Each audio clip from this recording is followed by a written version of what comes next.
comme un simple changement. Et certains iront même à dire que c'est une manipulation extérieure. Mais on peut tous se mettre d'accord sur le fait que 2011 a fait souffler un air de liberté et a fait naître beaucoup d'espoir pour beaucoup de Tunisiens.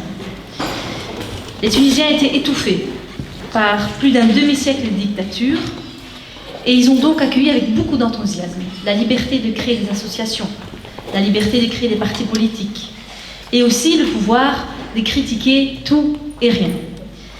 Les Tunisiens avaient l'espoir de voir naître une génération de jeunes ayant suffisamment de courage politique pour mobiliser la population et faire bouger les choses.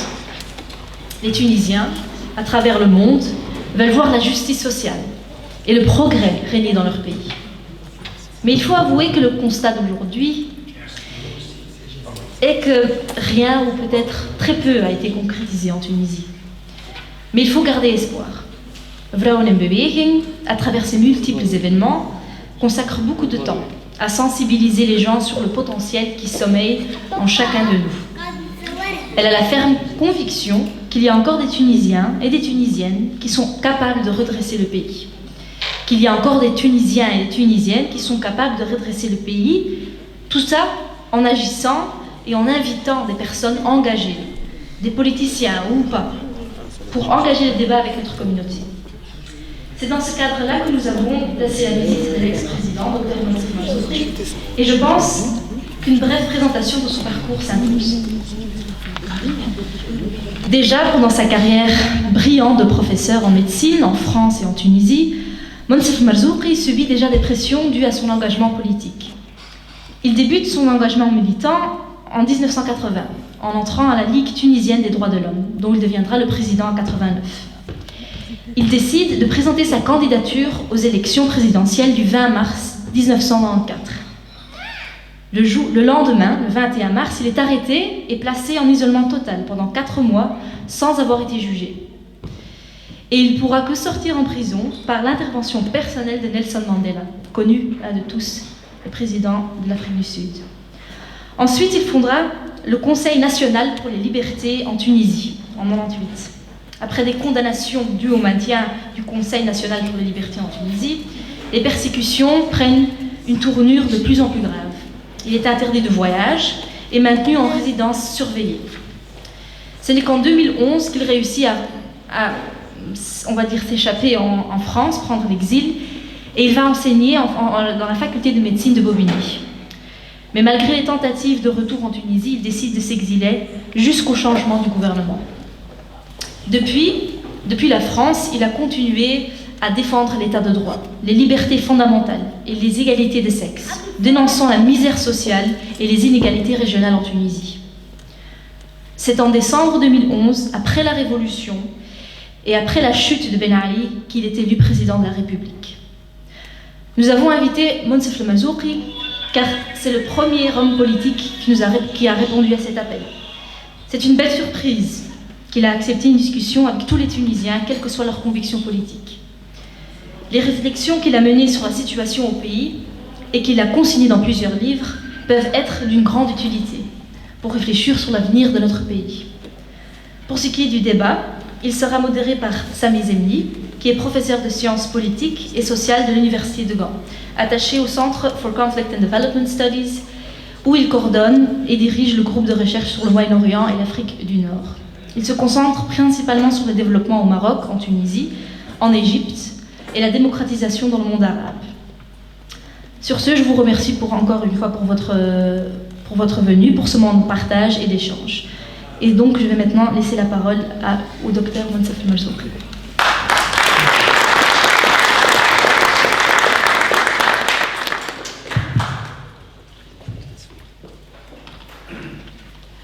Oui, d'abord, merci à vous tous et à vous toutes d'être venus. Il a été convenu que je parlerai en français, par courtoisie pour nos amis francophones, mais je vais quand même vous dire marhaba bikoum, salam alaikum, shukran ala majikum wa ala tafadulkum yani tashrikum li bihadha al-hudur. Je voudrais aussi vraiment remercier très vivement. J'ai été très ému ce matin par la chaleur de l'accueil que m'a fait monsieur le maire, que m'a fait le recteur, comment on fait les représentants, les élus donc de la municipalité, comme on dit chez nous, donc de cette ville, pour laquelle je suis étonné qui m'étonne par la richesse de son histoire, puisque je suis bien tombé dans la mesure où je suis arrivé juste au moment où cette ville célèbre son lien avec le sacré. Et vous savez à quel point nous, Arabes et musulmans, sommes sensibles à cette question du sacré. Notre rapport avec le sacré est aussi important que la relation de nos amis dans cette ville. Donc, vraiment un très très très chaleureux remerciement donc aux autorités de cette ville et bien entendu à tous nos amis qui ont rendu cette visite possible. Maintenant, droit au but. Vous êtes tous, que vous ayez la nationalité ou pas, vous êtes tous profondément ancrés dans l'histoire de notre pays, vous êtes tous inquiets, si je puis dire, pour notre pays, vous êtes tous déçus par ce qui s'est passé, etc. Je vous comprends parfaitement parce que moi aussi j'ai été pendant très longtemps en exil et donc je sais exactement ce que vous ressentez. Ceci étant, je vais être franc avec vous, dans la mesure où je suis toujours un peu étonné par la façon dont tout ce qui se passe dans notre pays est perçu. Parce que moi, je n'ai pas du tout la même perception que vous. Quand je dis qu'il n'y a rien qui s'est passé, les gens sont comme ça, etc. Je ne partage pas ce point de vue. D'abord, je ne partage pas le point de vue de tous les Tunisiens qui disent « avant, c'était mieux ». C'était mieux pour qui?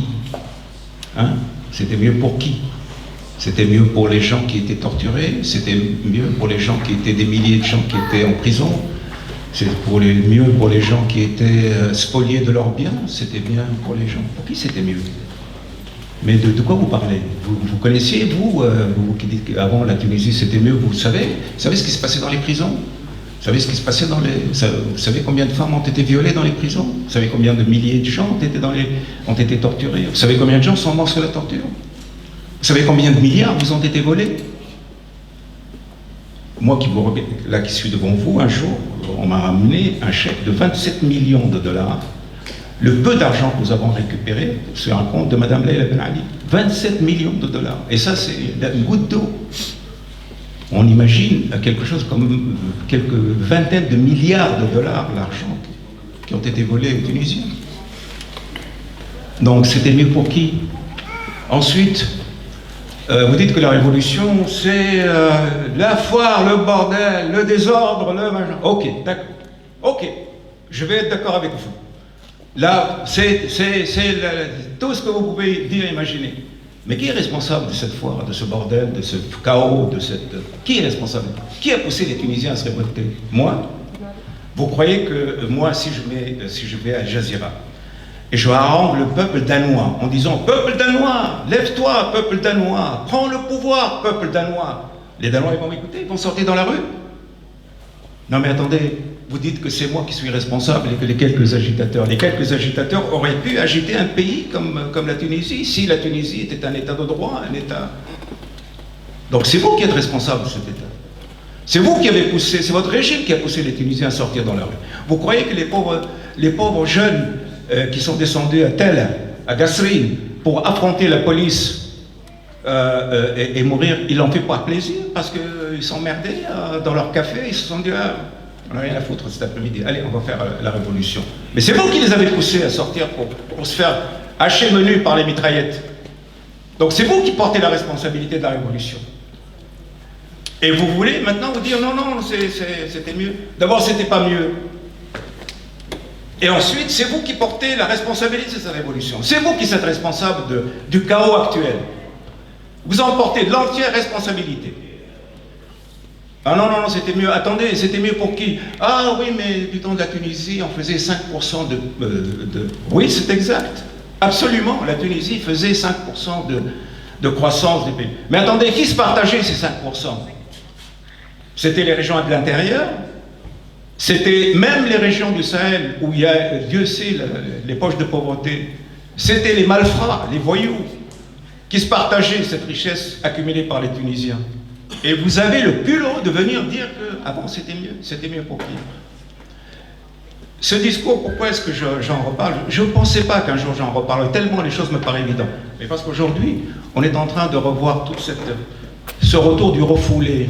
Je veux dire, tous ces réseaux infâmes, ces réseaux de la couardise, de la lâcheté, de la corruption, ces réseaux de la débrouillardise, ce réseau qui s'accommodait parfaitement de l'état de non-droit, tout ce retour du refoulé qui est en train de remonter. Et ne vous étonnez pas, c'est toujours comme ça. Les sociétés ne règlent pas leurs problèmes du jour au lendemain. La révolution, je peux vous le dire, elle a décapité l'hydre, mais l'hydre, elle a gardé ses ramifications. Et aujourd'hui, l'hydre voudrait avoir une nouvelle tête et recommencer. Mais on parlera de ça. Donc, mon premier rejet fondamental, c'est de cette vision qui est en train de revenir. C'était mieux. Non, non, c'était pas mieux, madame. Non, non, madame, c'était pas mieux. C'était le règne de la peur, le règne de la prévarication, le règne de la torture, le règne de l'indignité, le règne de l'État accaparé par des voyous. C'était pas mieux, madame. C'était pas mieux. Et la révolution, c'est la révolution qui a libéré le peuple tunisien. Mais je suis aussi étonné par le discours que j'entends. Oui, mais la révolution, qu'est-ce qu'elle nous a apporté? Et ça, c'est pas Madame X qui dit ça, ce sont les jeunes, les révolutionnaires, des gens de bonne foi. Qu'est-ce qu'elle nous a apporté? Comment ça, qu'est-ce que vous a apporté la Tunisie? Comment ça? Comment ça, vous dites qu'il n'y a rien qui a pété? Comment ça? Comment est-ce que vous osez dire ça? Vous avez aujourd'hui devant vous un ancien président qui se balade, qui est libre, qui est parmi vous. Vous auriez rêvé ça il y a 50 ans, il y a 30 ans, il y a 10 ans? C'est pas énorme ça? Que vous avez un président qui est libre, qui est vivant et qui se balade avec vous. Vous voyez ça où dans le monde arabe? Vous trouvez que c'est pas important? Si, c'est important, parce que ça signifie quelque chose. Parce que ça signifie une profonde modification de la société, ça signifie une profonde modification du concept du pouvoir, ça signifie une mutation sociale. Voilà ce que ça signifie. Ce n'est qu'un symptôme, ce n'est qu'un simple homme. Je ne suis qu'un simple homme parmi vous.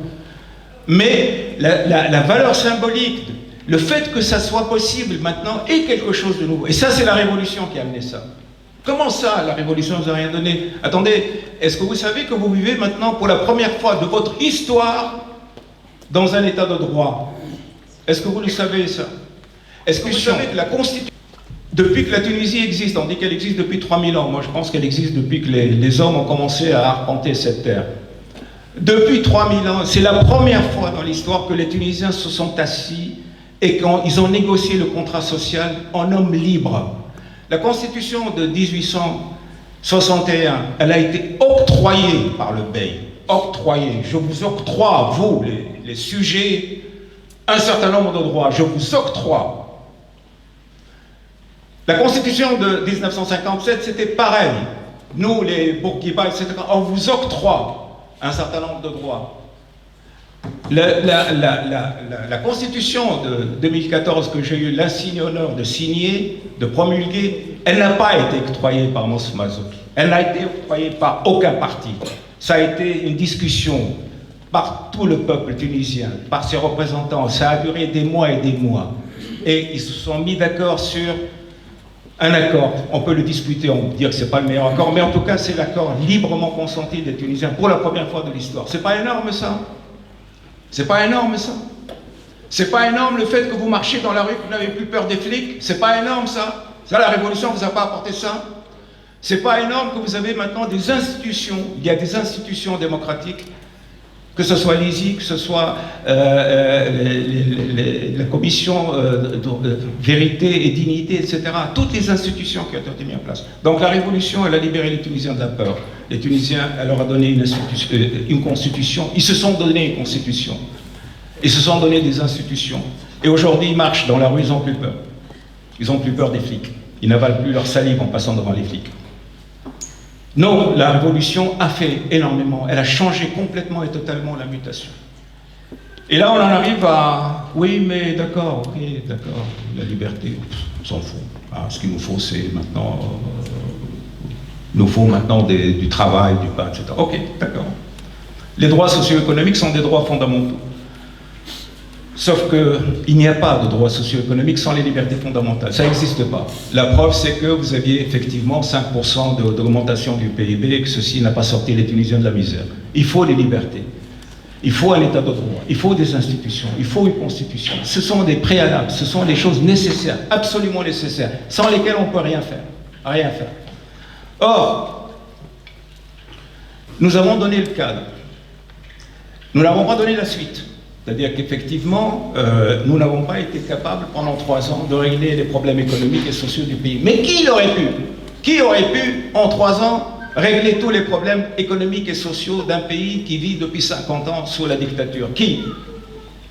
Je ne dis pas pour excuser nos erreurs, nous en avons fait des erreurs. Je ne dis pas pour me déresponsabiliser. J'ai toujours assumé mes responsabilités, j'ai toujours fait mon autocritique, j'ai toujours dit, ok, voilà les erreurs qu'on a faites. C'est pas ça le problème. Le problème, c'est que les gens se sont imaginés, parce qu'ils sont restés dans cette politique de, je dirais, magique, de vouloir tout et tout de suite de la part du pouvoir. Voilà, ok, nous avons une révolution et hop, il faut que tous les problèmes... Non, tous les problèmes ne peuvent pas être réglés en 3 ans. Donc, pour me résumer, parce que je vais maintenant passer à une approche plus... Premièrement, c'était pas mieux avant, c'était pire avant. Deuxièmement, la révolution a apporté des choses fondamentales. Elle a mis en place les bases de l'institution, de l'état de droit et d'une société libre. Nous avons fait la moitié du chemin. Et nous avons mis l'essentiel des bases sur lesquelles nous pouvons maintenant construire une société plus développée. Maintenant, il faut l'autre moitié du chemin.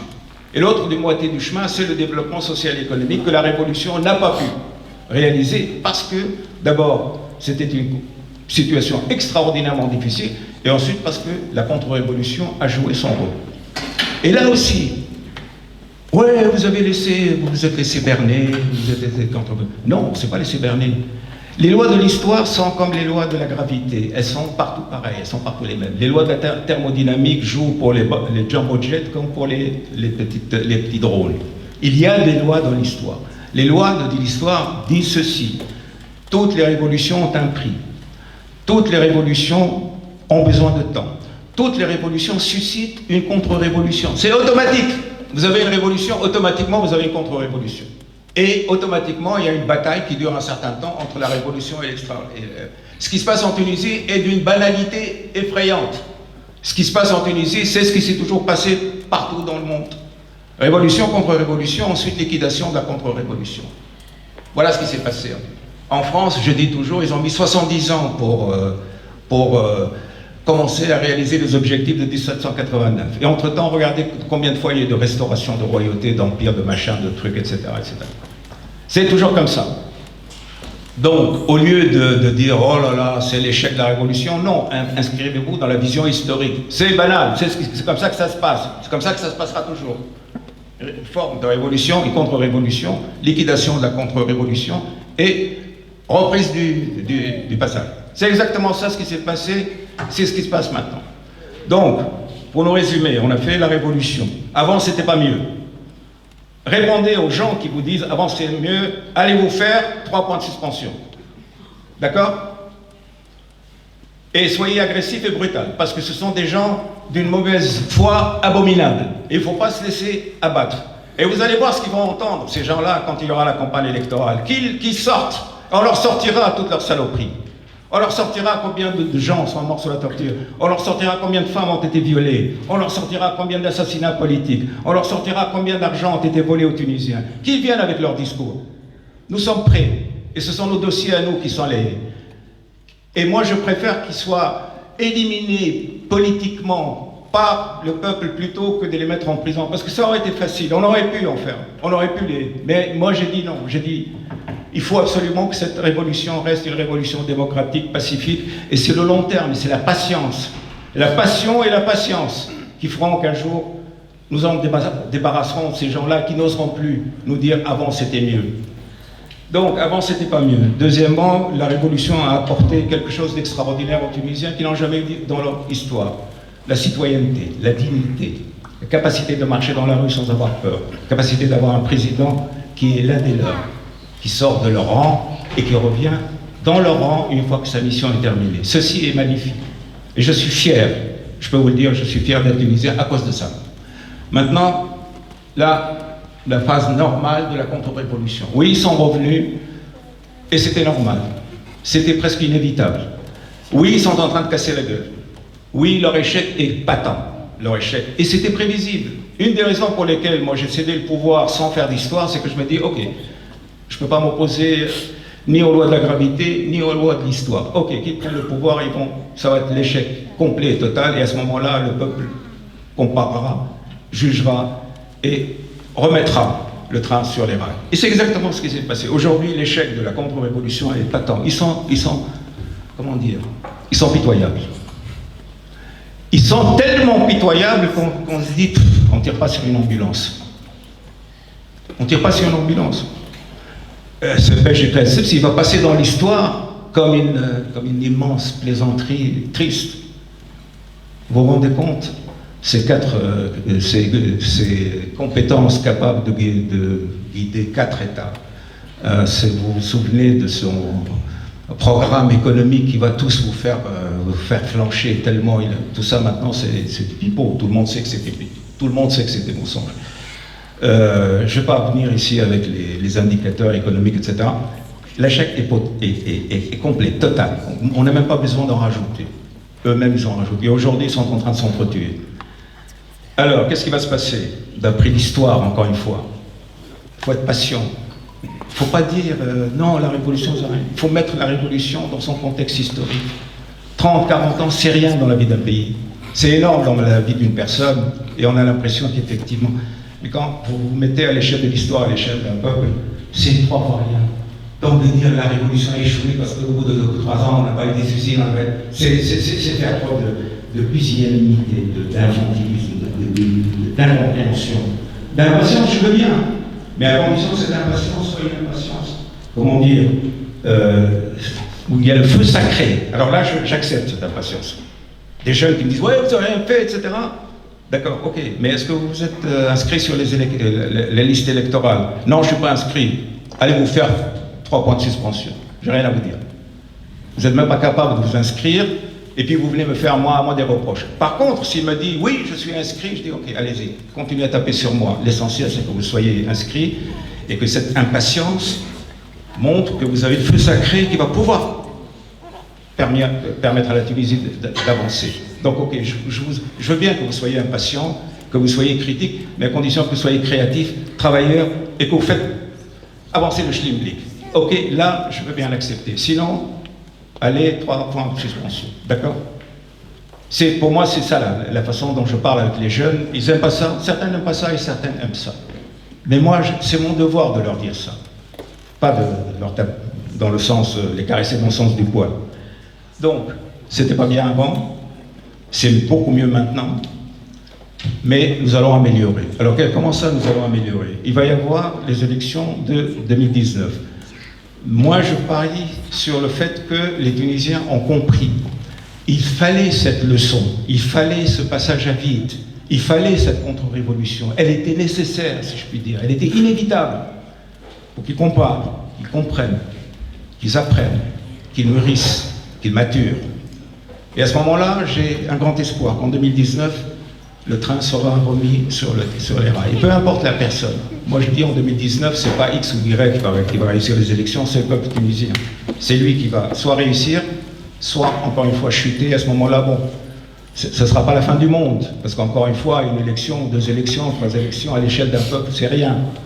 Les peuples, la chronologie d'un peuple, le temps historique d'un peuple, ça se mesure en siècles, ça se mesure en décennies, ça ne se mesure pas en années. Donc même si il y a une catastrophe, ce que je n'espère pas en 2019, il y aura d'autres, ce ne sera pas la fin du monde. Ce dont je suis sûr et certain, c'est que le processus est en train d'avancer. La Tunisie est en train d'avancer. Et moi, je suis fier de ma Tunisie qui avance.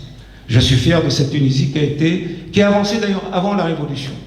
Nous avons été l'un des premiers pays à avoir des syndicats. Nous avons été l'un des premiers pays arabes à avoir une Ligue des droits de l'homme. Nous avons été l'un des premiers pays arabes à avoir un code de statut personnel. Nous avons été l'un des premiers pays arabes à faire une révolution, à avoir une constitution écrite par le peuple, pour le peuple. La Tunisie est en train d'avancer. Elle est impatiente, je veux bien, mais encore une fois, ça dépend de votre type d'impatience. Pas l'impatience du consommateur qui dit « Hé, oh, donnez-moi ce que je donne ». Non, non, non, l'impatience de celui qui veut faire avancer le schlimblick. Ok, cette impatience-là, je l'accepte. Mais la Tunisie est en train d'avancer. Et nous avons fait la moitié du chemin, à savoir nous avons mis en place les fondements de l'état de droit, et il reste maintenant à avancer dans la réalisation des droits socio-économiques qui sont pour moi des droits fondamentaux.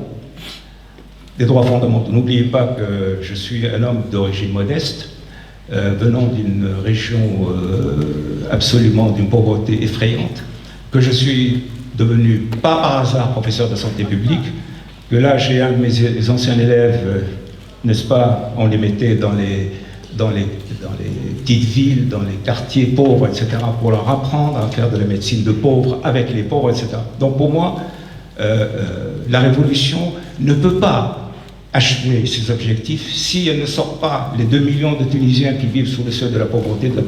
Elle ne peut pas atteindre ses objectifs si la classe moyenne continue à s'appauvrir. Elle ne peut pas réaliser ses objectifs si les Tunisiens ne peuvent pas trouver la voie du développement social et économique. C'est cette deuxième partie de la révolution que nous allons tous réussir ensemble. Ensemble. C'est la responsabilité, c'est pas la responsabilité des politiques. Moi, je refuse cette façon de faire du consommateur politique au provider politique. Moi, je ne suis pas un provider politique. Je ne suis pas là pour servir X et Y.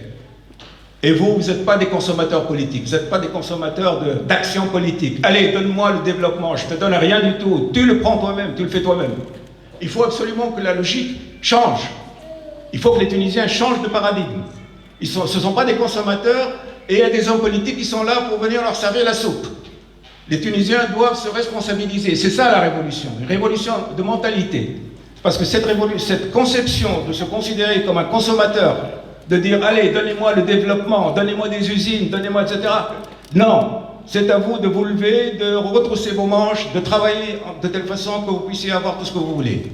Et moi, en tant qu'homme politique, je suis là pour obéir à cet élan, à cette impatience, pour vous accompagner dans ça. Mais je ne suis pas là pour vous servir. Parce que ça, cette logique-là, c'est la logique du despotisme.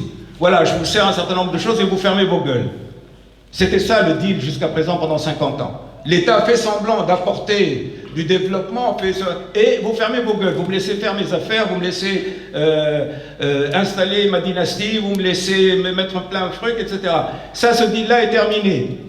Moi, je n'installe aucune dynastie, je ne mets rien dans mes poches. Mais en contrepartie, vous travaillez, vous retroussez vos manches. Et je veux dire, vous retroussez vos manches de façon civile. Vous êtes là, vous êtes tous responsables de la Tunisie. Il n'y a pas que moi qui suis responsable.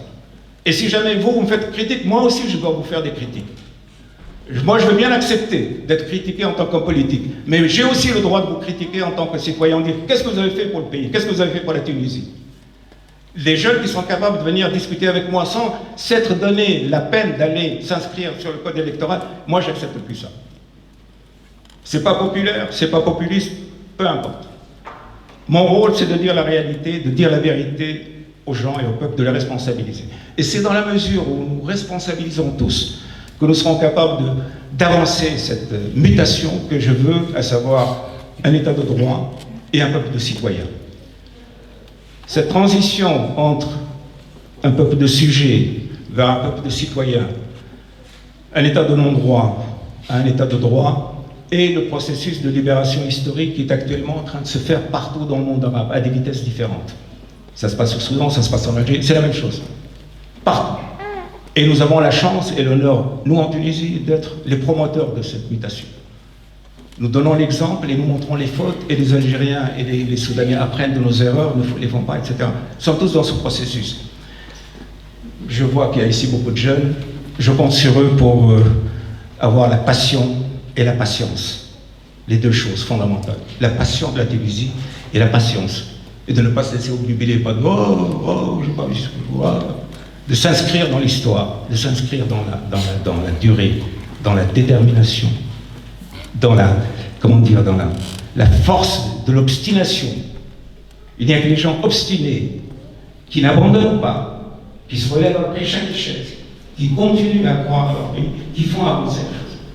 les citoyens consommateurs qui veulent qu'on leur raconte des belles histoires, qui veulent qu'on leur apporte sur un plateau d'or tout ce qu'ils ont besoin. Ils sont le problème, ils ne sont pas la solution. J'ose espérer que vous êtes tous partie de la solution et non pas le problème. Merci de votre attention.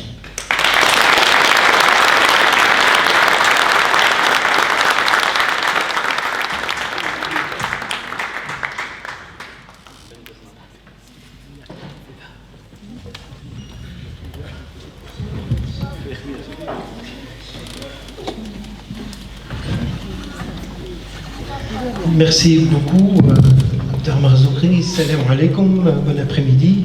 Marhaba bikum.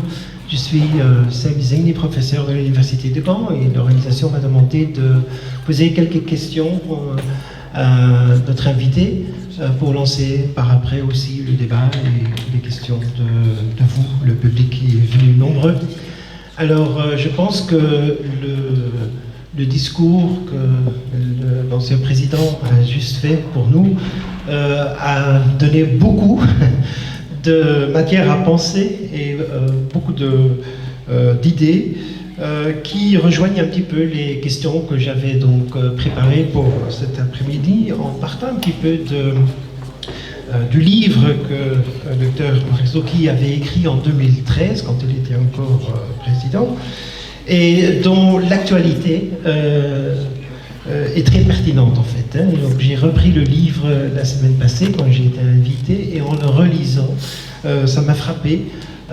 Il y a beaucoup de passages qui démontrent que cette analyse reste très pertinente et très actuelle pour le futur de notre pays.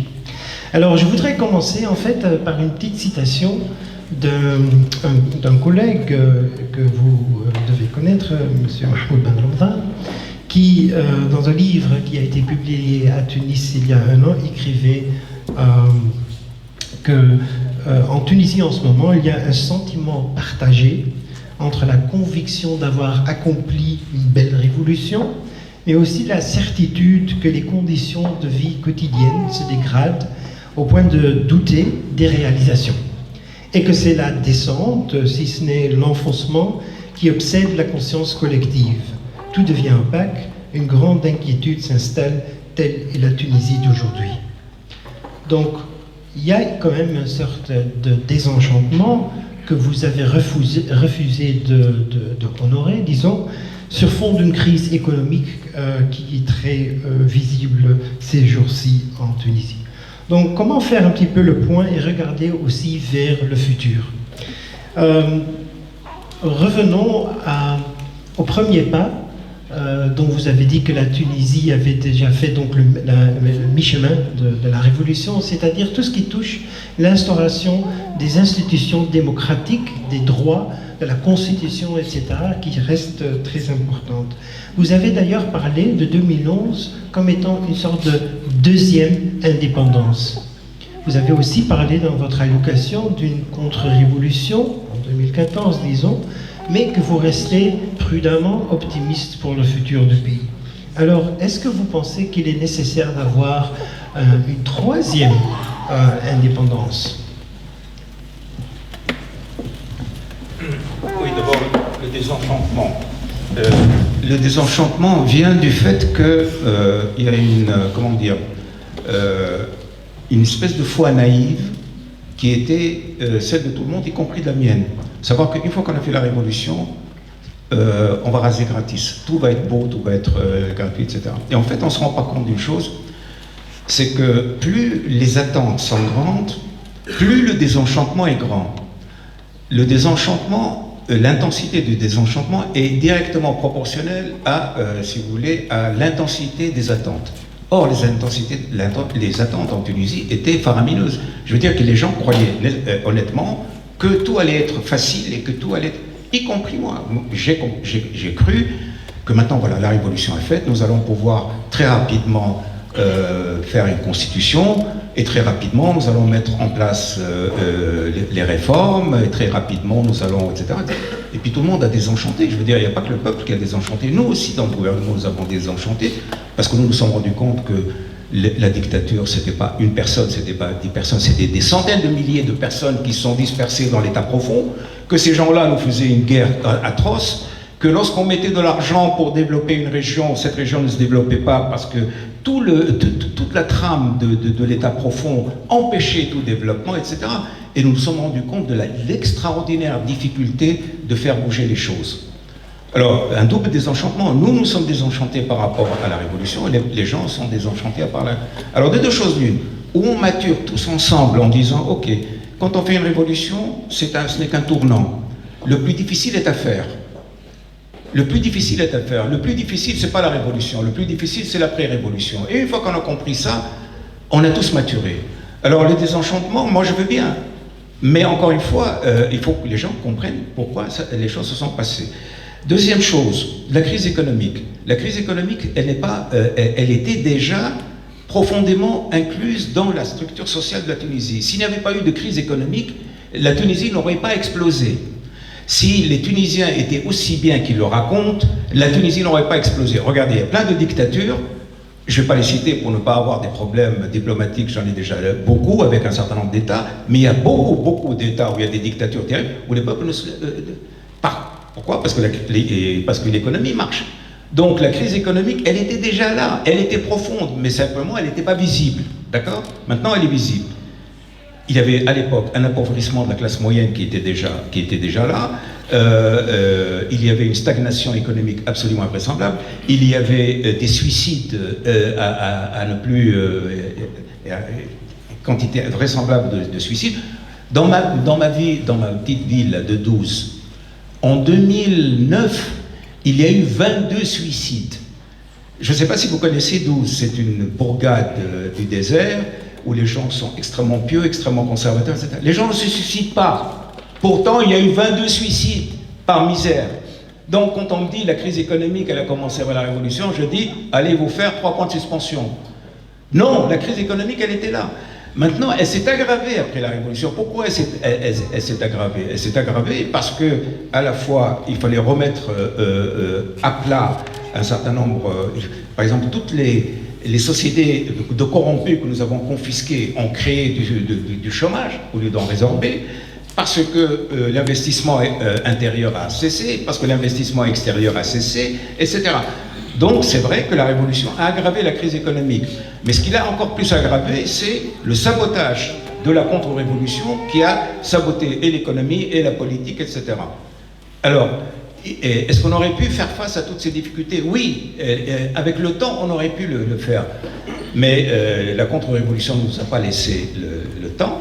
Elle a repris le pouvoir, et c'est elle, la contre-révolution, qui assume la débâcle économique actuelle. C'est pas nous. Je veux dire que malgré tout ce qu'il raconte, aujourd'hui, on peut mettre les chiffres.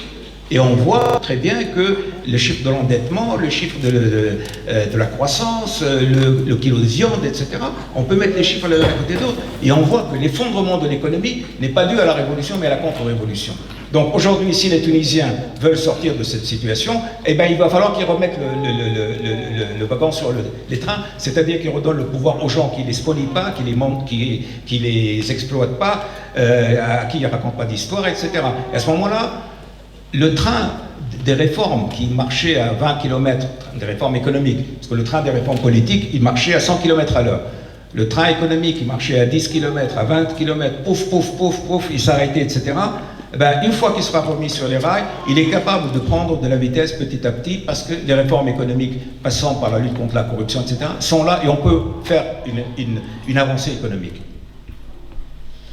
Alors la troisième indépendance, je ne sais pas ce que vous voulez dire par la troisième indépendance, moi j'appelle ça la deuxième vague, c'est-à-dire que je pense que la première vague du printemps arabe a eu lieu en Tunisie, etc., qu'il y a une deuxième vague maintenant au Soudan et en Algérie, et que tous les pays arabes qui ont tous la même... Nous sommes, toute la région sud de la Méditerranée, nous sommes tous logés à la même enseigne. C'est-à-dire qu'il y a une contradiction fondamentale entre des régimes inaptes et corrompus et une population jeune qui ne veut plus de ce système. Cette contradiction, elle est partout la même, et le output de cette contradiction va être des révolutions partout. Personne ne va échapper à ce genre de révolution, sauf des gouvernements qui auront l'intelligence de faire des réformes sociales, économiques, de lutter contre la corruption, mais honnêtement, je ne sais pas s'il y en a beaucoup. Merci beaucoup. Je suis tout à fait d'accord avec l'analyse que la crise économique existait déjà avant la Révolution, que justement la question socio-économique était un des facteurs les plus importants du déclenchement de la série de protestations qui petit à petit s'est vue dans une révolte nationale, une révolution. Alors, vous dites que vous avez essayé de développer telle ou telle région, qu'il y avait quand même toute une trame de la contre-révolution qui travaillait contre vous. Là, il y a le nouveau gouvernement, les différents gouvernements sous la présidence du président Traoré Dessebsi élu en 2014, qui eux aussi n'ont pas pu faire remettre le train économique sur les rails. Comment concrètement, si vous avez les pouvoirs, vous pouvez remettre ce train économique sur les rails? Parce que c'est quand même la question centrale pour les Tunisiens aujourd'hui. La condition sine qua non pour que le train économique avance, c'est la stabilité politique. C'est la condition sine qua non. Il n'y a jamais de développement économique dans une situation instable. La situation économique, la situation politique en Tunisie était instable, je dirais, normalement après la Révolution. Les 3 années, moi j'ai eu 3 chefs de gouvernement. 3 chefs de gouvernement. Donc 3 années, 3 chefs de gouvernement, ça veut dire un gouvernement par an. Il est quasiment impossible de lancer quoi que ce soit comme réforme économique, sociale, etc. en une année. Aucun ministre qui arrive, qui est là pour 1 an, ne va avoir le courage de prendre des décisions impopulaires, n'a pas le temps de concevoir une stratégie, etc. Donc, que fait le ministre? Il gère le quotidien et tout le reste, il le met sous le tapis. Évidemment, ce n'est pas ce genre de gouvernement qui va régler les problèmes économiques, qui va prendre... Et l'investisseur extérieur et l'investisseur intérieur, lui, il dit, mais attendez, moi j'ai un ministre de l'économie qui change tous les ans, je ne sais pas quelle économie, donc moi, wait and see. Ok? Moi, ma grande espérance, malgré ma désespérance en 2014, quand j'ai regardé les élections, je me suis dit, ok, ils prétendent qu'ils ont un programme, ils prétendent qu'ils ont de leur argent, leurs copains du Golfe, des Émirats ou de l'Arabie Saoudite leur ont promis de masses d'argent, simplement débarrassez-nous de Marzouki, débarrassez-nous des islamistes, etc. Donc ils vont peut-être avoir de l'argent, maintenant ils ont le Parlement, ils ont toutes les conditions pour avoir un gouvernement stable, ils vont avoir un gouvernement stable pendant 5 ans et ils vont relancer l'économie. Qu'est-ce qui s'est passé? Eh bien l'instabilité politique n'a pas cessé. Aujourd'hui on en est au 4e gouvernement. Il y a eu 2 chefs de gouvernement, mais en réalité, les ministères n'ont pas changé. C'est-à-dire, au niveau de chaque ministère, la durée de vie ne dépasse pas 12 mois, 14 mois. Et c'est là le crime de ces gens. Parce qu'ils avaient les moyens d'installer la stabilité économique. Mais comme ce sont des... Moi, je dis toujours que ceux qui se sont emparés du pouvoir, ce n'est pas des partis politiques, c'est des bandes politiques. Ils se sont mis contre nous, et ils se sont agrégés contre nous, et une fois que nous sommes partis, ils se sont entretués. C'est pour ça que le pays n'a pas eu de véritable gouvernement. Donc, la cause fondamentale de l'arrêt de la machine économique, c'est toujours là. Il n'y a pas de stabilité politique. Ce que moi je veux pour la Tunisie en 2019, c'est de constituer dès le départ un gouvernement qui reste 5 ans. On dit, ce gouvernement, il est là pour 5 ans, on l'évalue à mi-mandature, au bout de 2 ans et demi pour savoir s'il fonctionne ou s'il ne fonctionne pas. Mais chaque ministre qui arrive, il sait qu'il est là au moins pour 2 ans et demi. Et on lui demande, au bout de 3 mois, de donner un plan de réforme de toutes les structures, etc. C'est comme ça que l'économie peut se développer. Et en même temps, il faut lutter contre la corruption. Ça, c'est quelque chose que nous avons appris à faire aujourd'hui en Tunisie avec nos députés. Nous savons maintenant que la lutte contre la corruption, c'est dossier par dossier, personne par personne, que le diable est dans les détails, qu'il faut aller chercher les vrais problèmes dans les vrais dossiers, etc. Ça, maintenant, nous savons le faire, nous avons appris. Donc, la lutte contre la corruption, premièrement. Deuxièmement, la lutte contre la fraude fiscale, qui est une forme de corruption, mais qui est très spéciale. Faire rentrer une masse considérable d'argent qui est dans l'économie informelle et qu'on peut faire rentrer dans l'économie formelle, soit par coercition, et là on prend des risques, soit par des incitations. Et à ce moment-là, ensuite, un état de droit réel, un état de droit non pas, mais un vrai état de droit où les investisseurs savent qu'ils peuvent compter sur une justice indépendante. Et vous allez voir, les Tunisiens sont capables de... Vous savez, on a une race, entre guillemets, d'entrepreneurs tunisiens. Les Djerbiens, les Sfaxiens, ils ont cette passion de commerce, de l'industrie, rien qu'avec cette culture du travail qu'il y a à Djerba, qu'il y a à Sfax, qu'il y a dans d'autres villes du Sahel, etc. Il y a tous les moyens sont là pour faire développer le pays.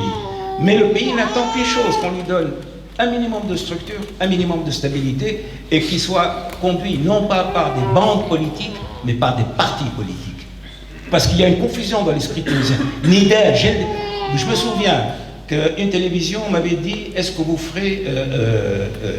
êtes prêt à faire, c'était en 2014, est-ce que vous êtes prêt à faire alliance avec Nida Tounes? Spontanément, vous savez comment je suis, j'ai dit, al-'iyadhu billah, al-'iyadhu billah, al-'iyadhu billah. Pourquoi est-ce que j'ai eu cette réaction? Parce que je savais que ce n'était pas un parti politique. C'est des mafieux qui se sont agrégés pour reprendre le pays. Et c'est des hommes et des femmes qui n'ont rien de politique. Un homme politique, c'est un homme qui a une passion, qui a un rêve, qui a des idéaux. Ces gens-là, vous les avez vus au Parlement, ils ont des idéaux, ces gens-là, ils ont des rêves. Ils aiment la Tunisie, ces gens-là. Oui, ils l'aiment un peu comme les gens aiment le poulet rôti, là. On mange avec les deux. C'est comme ça qu'ils aiment la Tunisie. Hein. Ils n'aiment pas la Tunisie avec leur cœur, ils l'aiment avec les dents, avec la langue. Et j'ai dit que ce sont des bandes politiques. Et effectivement, regardez-les comment ils se chamaillent, comment ils se sont... Regardez un peu leurs députés. Mais c'est une honte absolue. Donc moi, quand j'ai eu ce cri du cœur, c'est parce que je savais, je les connaissais. Al-Sabat siyasi, walaysa ahzab siyasi. Bon, Al-Sabat, maintenant, sont en train de se déchirer. Ils vont être éliminés par j'espère, ils vont être éliminés par le peuple dans les prochaines élections. Et la question, c'est qu'aujourd'hui, il faut la Tunisie des partis politiques sur les décombres de ces mafias politiques. C'est un bel enchaînement, mais vous avez donc parlé beaucoup donc, de la stabilité politique qui est très importante. Vous avez parlé de la contre-révolution, mais il y a quand même aussi un autre facteur qu'on oublie parfois. On nous regarde, on regarde nous-mêmes, la Tunisie, la mauvaise gestion, etc. Tout ça c'est évident, la corruption. Mais il y a aussi donc le contexte international. La Tunisie, somme toute un pays assez petit, avec une économie fragile, etc. Quel est le poids, en fait, du contexte international, des instances financières internationales qui nous lient avec une dette, avec des emprunts, etc. Et aussi nos soi-disant partenaires, quand on pense par exemple au contexte de négociation entre la Tunisie en ce moment et la Tunisie dans le cadre de l'ALECA, qui penche complètement vers l'Europe, qui est déjà beaucoup plus puissante et beaucoup plus riche. Comment peut-on se développer nous-mêmes sans sentir ce poids énorme des demandes et de la pression du contexte international? On peut pas. Je n'arrête pas de le dire sous toutes les formes. Ceux qui m'ont écouté plusieurs fois savent que je disais le PP, il est en train de se répéter. Et le PP n'a pas d'autre solution que de se répéter. Il n'y a pas d'avenir de la Tunisie en Tunisie. Il n'y a pas, c'est pas possible. La Tunisie n'est pas une île dans l'océan. La Tunisie fait partie d'un archipel et la Tunisie a une influence sur le monde. Regardez un peu notre influence. C'était incroyable quand même. Nous, on fait une petite révolution, on croit qu'on est tranquille, et voilà. Puis voilà que ça explose où? Au Caire, ça explose où? Ça explose à Damas, ça explose à Sanaa, etc. Vous vous rendez compte un peu de l'impact que nous, Tunisiens, on a été fichus. Alors évidemment, les gens qui voient ce pays auquel personne ne donnait la moindre importance, qui enflamment tout le monde arabe. Les gens se sont mis à nous craindre. Et il y a eu une décision internationale de dire, bon ben il va falloir ramener tout ça, tout ce beau monde dans les rangs. Et il y a une décision qui a été prise par le système arabe qui s'est senti menacé. Et alors l'histoire de... Nous, on n'a pas arrêté de répéter de façon hypocrite. Je veux dire, nous, on n'exporte pas la révolution, nous, on veut faire la révolution démocratique dans notre coin, nous, personne ne nous a cru, et personne ne peut nous croire, parce que c'est vrai que jamais, ni moi, ni les membres du gouvernement, nous nous sommes dit, nous allons exporter la révolution tunisienne.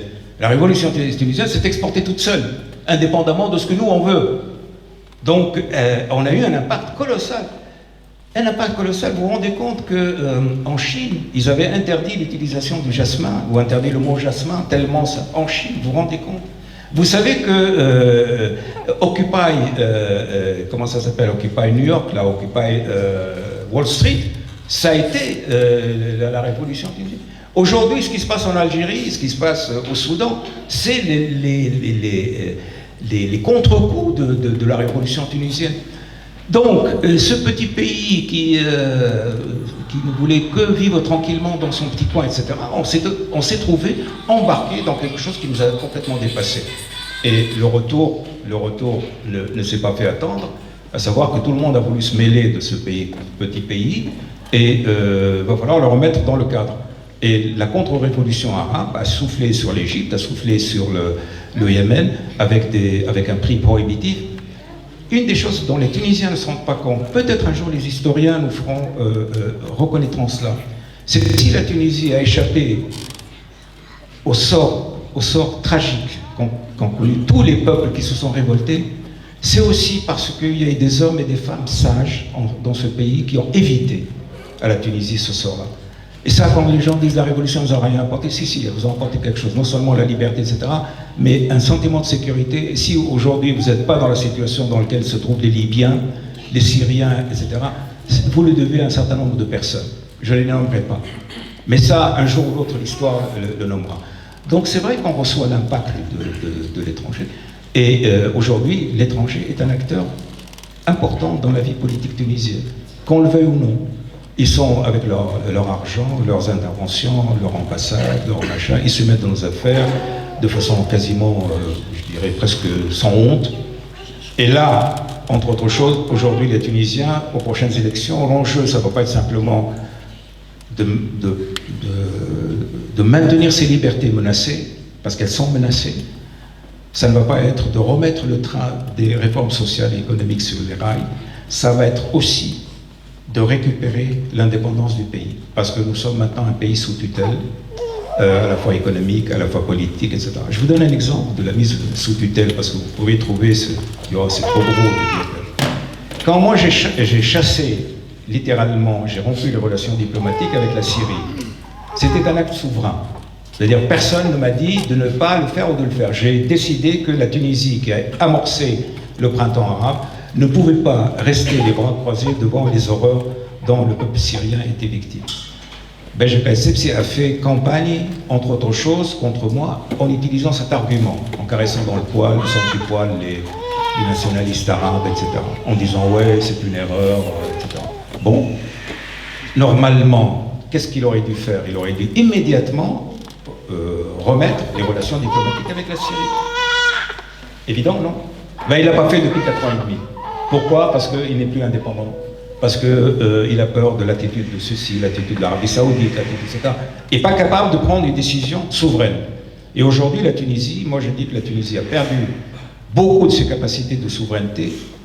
Et j'ai toujours dit, attendez, même comme ça, nous n'avons pas de souveraineté alimentaire, nous n'avons pas de souveraineté économique, c'est illusoire cette indépendance que nous fêtons tous les 20 décembre.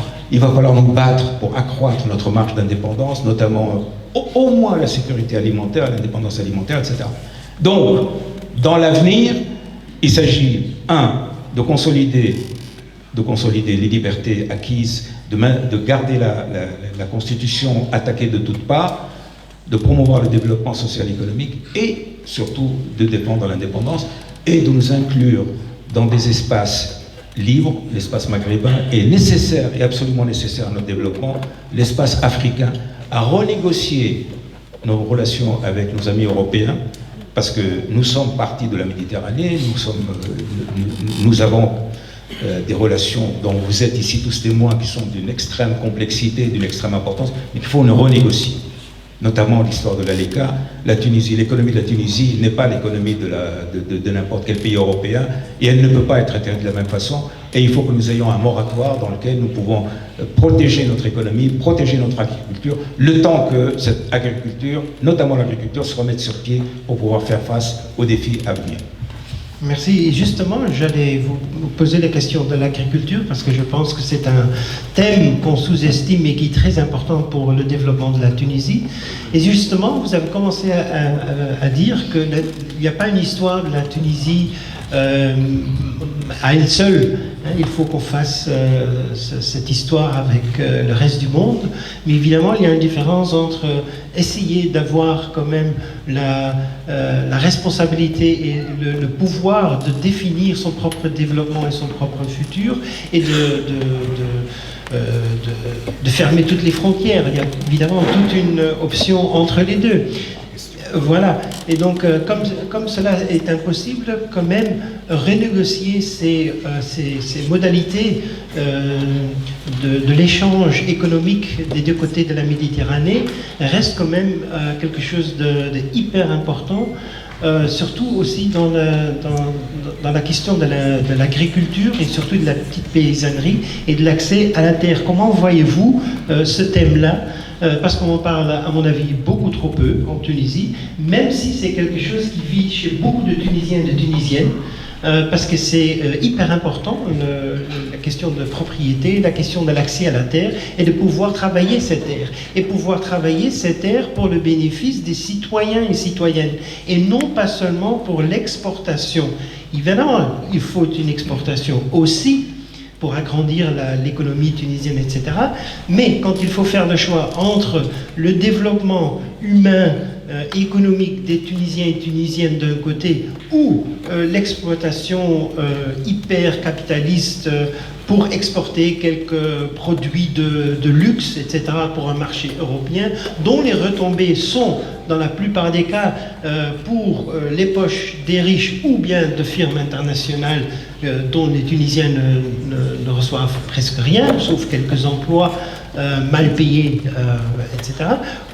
Comment repousser le débat du côté de... bon, comme vous avez parlé de la souveraineté alimentaire, etc., même si ça reste un rêve lointain et quasiment impossible, il y a quand même une possibilité de nous mettre en position de force et de choisir notre propre type de développement et notre propre vitesse de développement. Mais alors, comment résister, évidemment, à cette pression internationale? Oui, l'économie tunisienne, il faut que vous sachiez, l'économie tunisienne, c'est essentiellement les services, les petites industries, le tourisme et l'agriculture.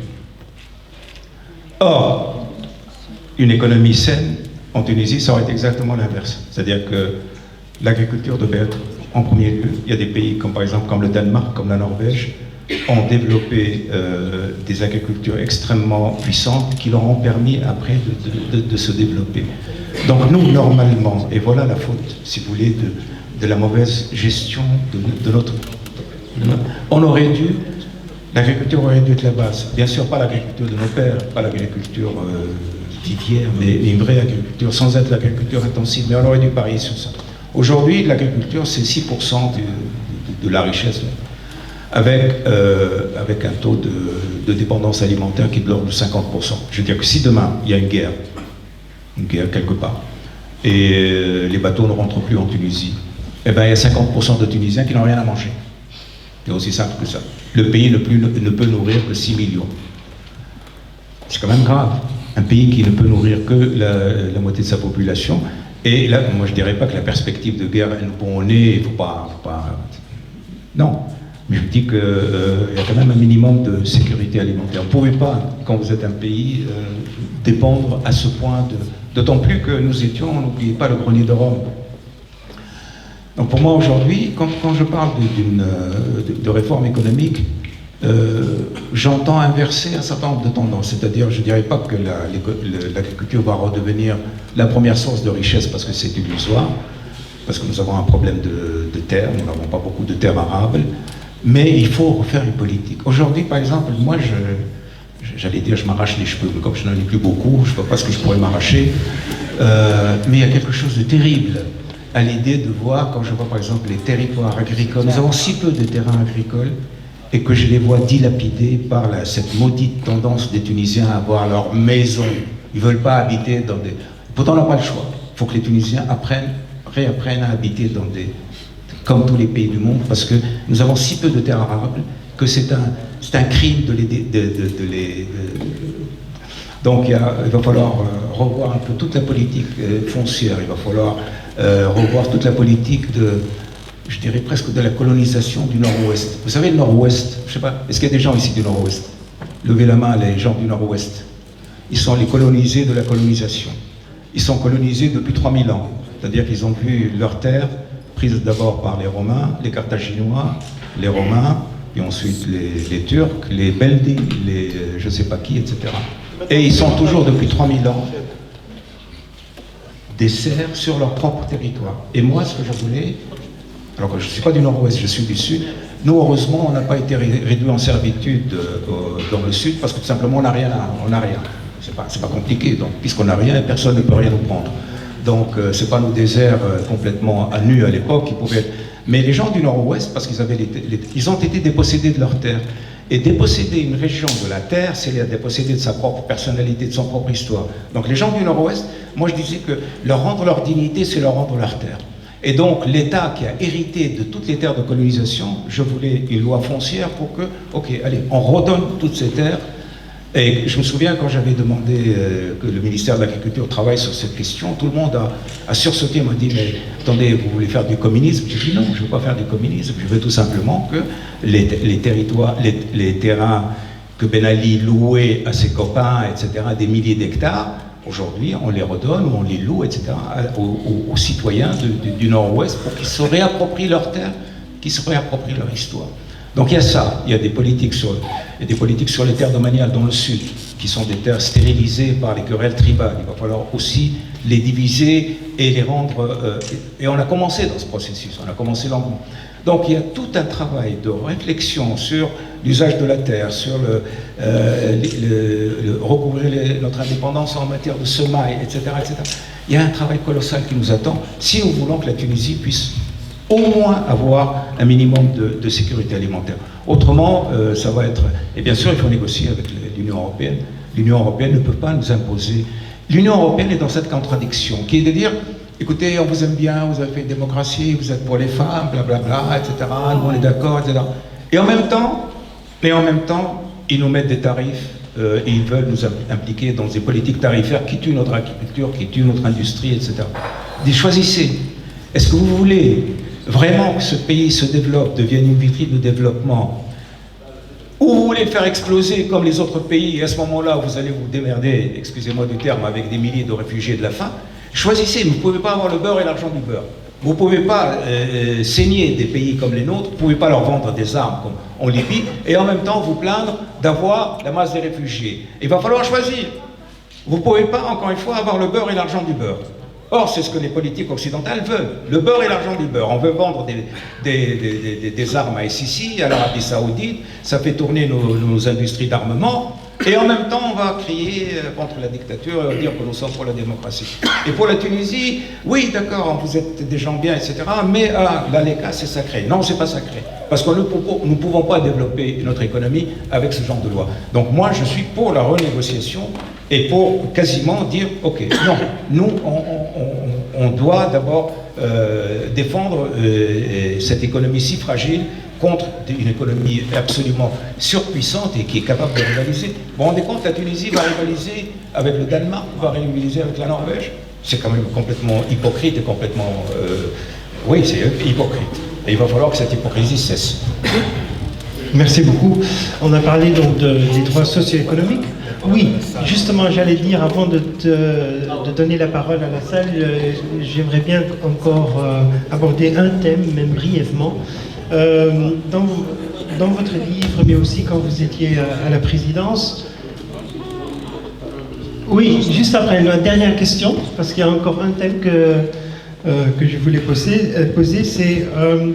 vous parlez beaucoup vous parliez avant que la Tunisie a deux composantes fondamentales qui faisaient donc un clivage politique, disons entre le courant plutôt moderniste, quoi que ça veut dire, et le courant traditionnaliste. Est-ce que vous pensez que la Tunisie a tranché cette question et que la question de l'identité n'a plus lieu de facteur politique dans les débats politiques pour le futur? Oui, moi j'ai toujours considéré que cette division entre islamistes et modernistes, c'était de la foutaise.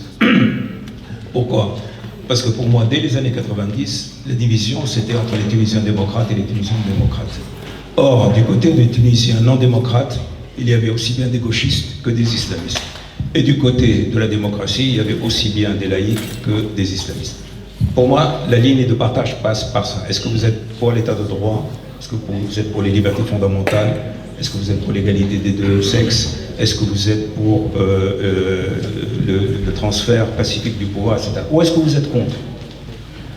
Voilà, c'est ça la ligne de partage. Et on a tout fait pendant la guerre contre la dictature pour amener les démocrates, quels qu'ils soient. Et c'est sur cette base-là que moi j'ai accepté de frayer, entre guillemets, avec les islamistes. Parce que je trouvais qu'Ennahda, qui avait accepté ces idées, ils ont mis du temps pour l'accepter. Ils ont mis 20 ans, 30 ans. Mais en tout cas, ils ont fini par accepter. Ils ont signé avec nous en 2003, à Aix-en-Provence, je dirais presque à l'époque, on était dans l'opposition, presque le préambule de la Constitution. On avait signé un accord en 2003 qui allait être la pierre angulaire de la Troïka, égalité des sexes, les droits de l'homme, les libertés fondamentales, le pouvoir laïque, etc. Ils ont que moi, j'avais rien de commun avec des gens de l'extrême gauche, se disant hyper laïques, hyper ceci, mais qui étaient de mèche avec la dictature. Donc, pour moi, cette ligne, ce clivage continue, il doit continuer. Et chaque fois qu'on remet en place le clivage islamiste laïque, je me dis là, oh là, il y a anguille sous roche. On veut faire perdre le nord aux Tunisiens. Encore une fois, le clivage, c'est est-ce que vous êtes pour la dictature, contre la dictature? Est-ce que vous êtes pour la corruption, contre la corruption? Aujourd'hui, le clivage des Tunisiens, c'est sur des questions précises, de politique précise. Et tout le reste, c'est de la foutaise. Merci beaucoup. Alors, il est temps de passer la parole à la salle. Je pense qu'il y a quelqu'un qui va passer le microphone. Voilà, Férouz est là. Et voilà, on a environ une demi-heure. Donc j'espère que vous pouvez donc poser des questions directes. Si c'est possible en arabe. حتى بالعربي كما تحب.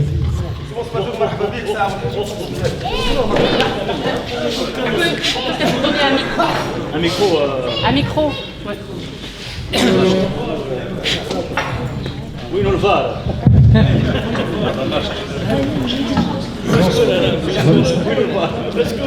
سي مرزوق مرحبا بك ساعة. أول حاجة عندنا برشا أثرت برشا نقاط في الحوار نتاعك تو. عندنا أول حاجة ساعة أنا معاك هذا هو الأول. خلي يعني. Non, j'ai pas choisi, j'ai plein de questions en fait. أولا عندنا إخلالات في الثورة، أنا معاك يلزمنا شوية أجيال وكل شيء باش الثورة تنجح إن شاء الله. لكن عندنا إخلالات كما في الثورة هو أولا رجوع التجمع اللي جاب كل مرة طالعين هاو نداء تونس، هاو يرقد تونس، هاو يفيق تونس، هاو كل مرة حاجة. أولا وثانيا النهضة متخلية على الشعب. أولا حسينا بالنهضة اللي كانت بسنتات أول مرة بعد حسيناها تراجعت عليك وحسيناها أكثر أنها يعني اتفقت مع نداء تونس وقسموا الخبز بيناتهم. وثالث حاجه وهي اكبر نقطه بالنسبه لي انا هو تغول النقابات في نقابه التعليم والامن خاصه انت تعرف ان وزاره الداخليه اكبر بالنسبه لي انا اكبر سرطان في تونس والثوره الى اين وحاجه ونقطه او اخر نقطه باش نقول لك خاطر باش ما نكونش طويل هو انا بالنسبه لي انا هو استقلالنا مره واحده هو 2011 استقلال. وبالنسبه للاستقلال مازلنا نشوفوا الثروات تو ما شفناها والتعليم وين التعليم وحريه الديانات وشكرا.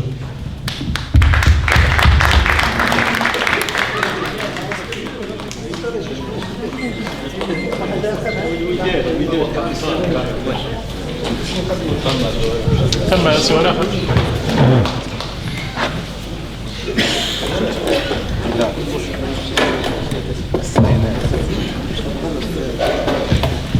السلام عليكم ومرحبا بك دكتور. حابب بطبيعة الحال نلقبك بدكتور خالد الرئيس السابق، هذه برقة علمية. ثم 3 نقاط أنا حبيت نعلق عليهم. أول نقطة ماهيش نقطه، ماهيش تبع انتقاد، لكن ملاحظه. تلاقي يزونا من كلمه تونس صغيره. رانا ماناش بلاد صغيره، رانا اكبر من بلجيكا واكبر من سويسرا واكبر من هولندا واكبر من الزينه من كلمه تونس صغيره. تقارنوا فينا بقاره كيما الجزائر وتقولوا تونس صغيره. جو ميكسكوز تو دابور جو بارل مغار. بون النقطه اللي حبيت معناها نعرج عليها هي الاداره في تونس، الادمينستراسيون.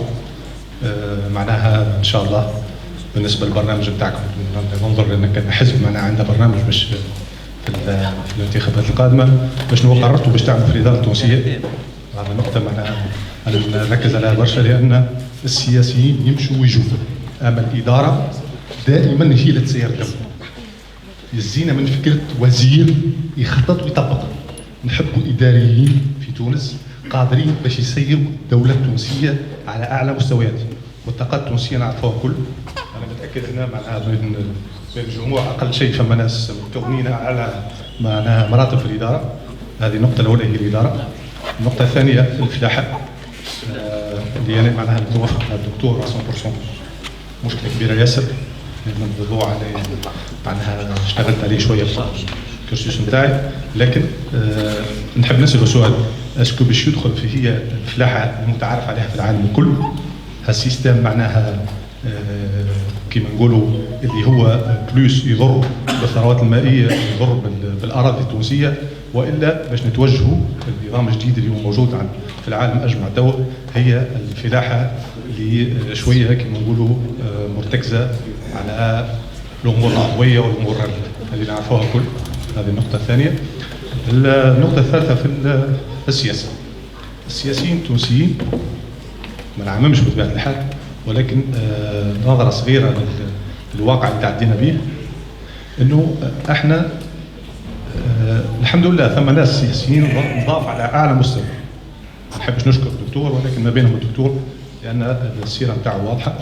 لكن السؤال اللي حبيت نوجهه يعني فماش امكانيه او يعني تفكير انه هالناس اللي عندهم ايديال معناها عندهم مبادئ قويه ياسر يقرروا نهار ويحاولوا ما نقولوش ينافقوا، ولكن نقولوا يجاروا التيار الموجود حتى ياخذوا اللازم. لان صحيح الدكتور ركز على الشعب، الشعب عنده كما نقولوا مسؤوليه كبيره ياسر، لكن المعهد او معناها من الدكتور انه الشعب ما ينجمش يتصرف من غير سياسه ومن غير برنامج. اذا كانك انت تعطيه الشمال اللي يمشي فيه بطبيعه الحال الشعب باش يتبعك.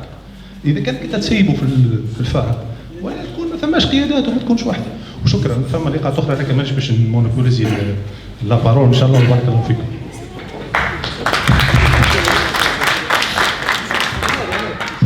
خليني نرد لان بعد كثر عليا الاسئله ما نجمش نرد. انا عجبتني كلمه تونس صغيره واكبر من بلجيكا واكبر من كذا ومن سويسرا. خليني للنكته نقول لك حاجه يعني انا ديما ينرفزوني وقت اللي يقولوا لي تونس مساحتها 162 ألف كيلومتر مربع. من بين الاصلاحات اللي كنت نحلم بها انه تتفسخ الخريطه، خاطر انا نعرف اللي تونس مساحتها ترى قداش مساحتها الحقيقيه حسب رايكم قداش؟ 380 ألف. منين جاوا ال 200 وبعد؟ حسب رايكم منين جاوا ترى؟ البحر. هذيك كلها الحدود البحريه اللي كانت تعمل هذيك ملكنا، هذيك ارضنا مغطيه بالماء، لكن ارضنا هذيك وهذيك فيها ثروات وفيها كذا. بحيث تونس الحقيقيه مساحتها 380 ألف كيلومتر مربع. فهمتني؟ دونك انا في وقت من الاوقات قلت يلزم الخريطه اللي يوريوا فيها في النشره الجويه تتبدل. فهمني؟ تولي تتحط هكا اون بوانتيي الحدود الارضيه وتتورط الحدود البحريه، لان هذيك هي الحاجه. هذه اللي نكتب برا. فيما يخص الاداره التونسيه عندك الحق. شكون قال الاداره التونسيه هي العقل. وهنا باش نقول لك حاجه، انه الاداره التونسيه نعمه ونقمه في نفس الحال. نعمه لانه صدقني لو كان ما كانش الاداره التونسيه راي البلاد انهارت، لانه وقت اللي الدنيا داخله بعضها البنوك تخدم والادارات تخدم، كل شيء يخدم. وهذا دليل على انه راه كل شيء عندنا اداره قويه، والاداره القويه هذه هي اللي حافظه، هي الهيكل العظمي بتاع الدوله، ويلزمنا نحافظ عليها ويلزمنا نطورها ويلزمنا نحافظ عليها. اذا في نفس الوقت عندك البيروقراطيه الكريهه وعندك كذا، لكن لا سامحني دكتور، انا حبيت الاداره مساله الاداره حبيت نركز على الفساد. هذا كموضوع. الفساد ماهوش مسألة إدارة فقط، الفساد موجود في القطاع البنكي، موجود في القطاع السياسي، موجود في القطاع الإعلامي إلى آخره، يعني مش مختص به الإدارة. الآن قضية الفلاحة، أنا بالنسبة لي كما قلت لكم هي المستقبل، ثم استعادة البذور، هذه بالنسبة لي سياسة هامة، ثم منع المبيدات الحيوية اللي قاعدة تقتل في الواحد، ثم قضية الحفاظ على كل الأراضي الزراعية باش ما تدخلش للبني وحتى للصناعة، فهمني. ثم قضية استعمال يعني كل ما هو علاقة بالاقتصاد في الماء، يعني ثم أمور تقنية اللي هي موجودة واللي هي ضرورية، لكن لازمها الإرادة السياسية. لكن هذا مش إرادة سياسية، حتى شيء من الشيء الموجود هذا ما يتعمل.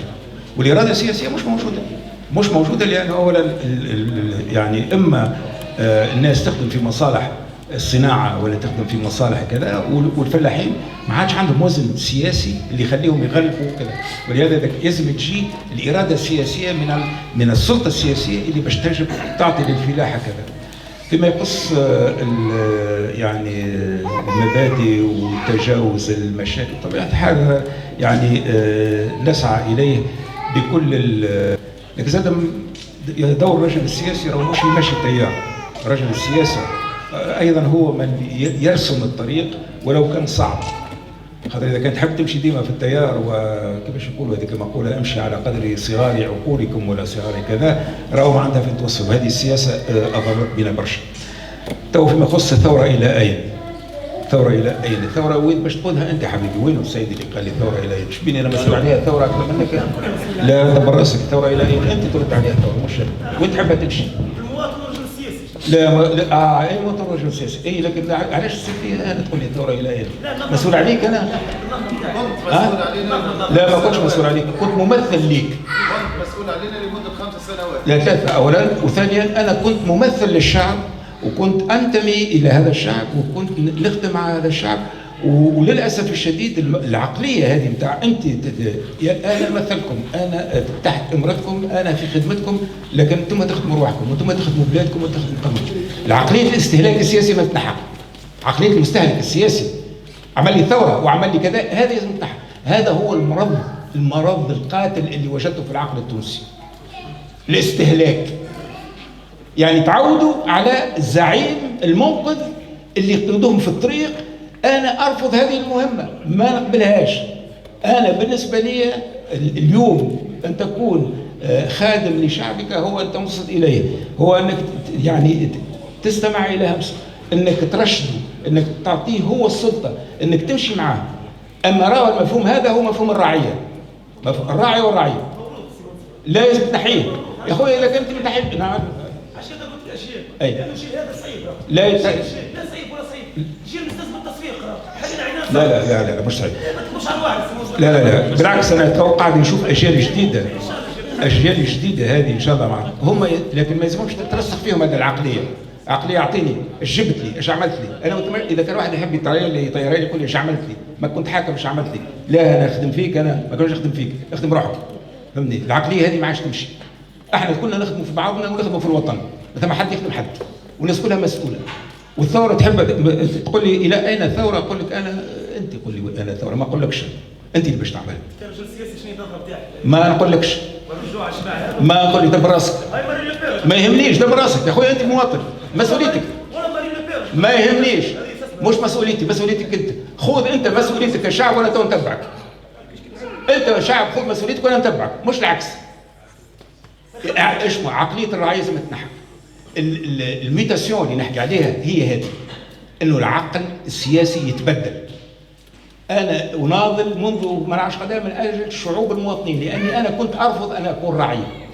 انا تولدت في مجتمع يعتبرك رعيه ويعتبرك مسؤول عليك وسكر فمك، وتو نجيب لك التعليم وتو نجيب لك كذا. شكون اللي قال لي وينو التعليم؟ نعرف على ابوه انا وينو التعليم. امشي انت شوف، وانت نعرف التعليم، انت عمك التعليم، قال لك وين التعليم؟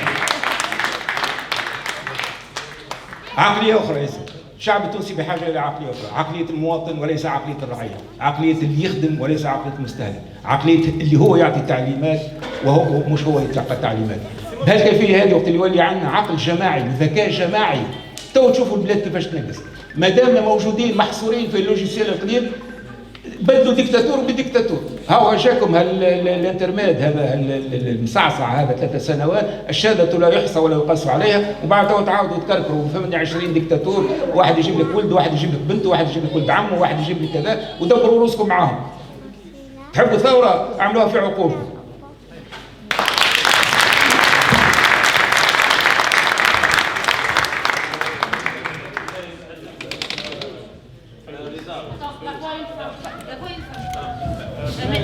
Avant de passer la parole, je voudrais bien que tout le monde mette son téléphone sur silencieux parce que c'est très irritant en fait.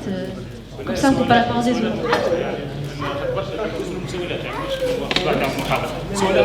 Ouais. Voilà, on va prendre les deux dames ici. C'est Youssef El Marzouk. Bon, moi je vais poser ma question. C'est bon.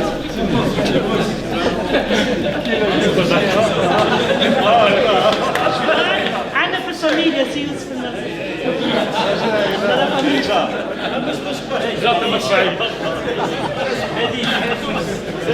ديما فرحت.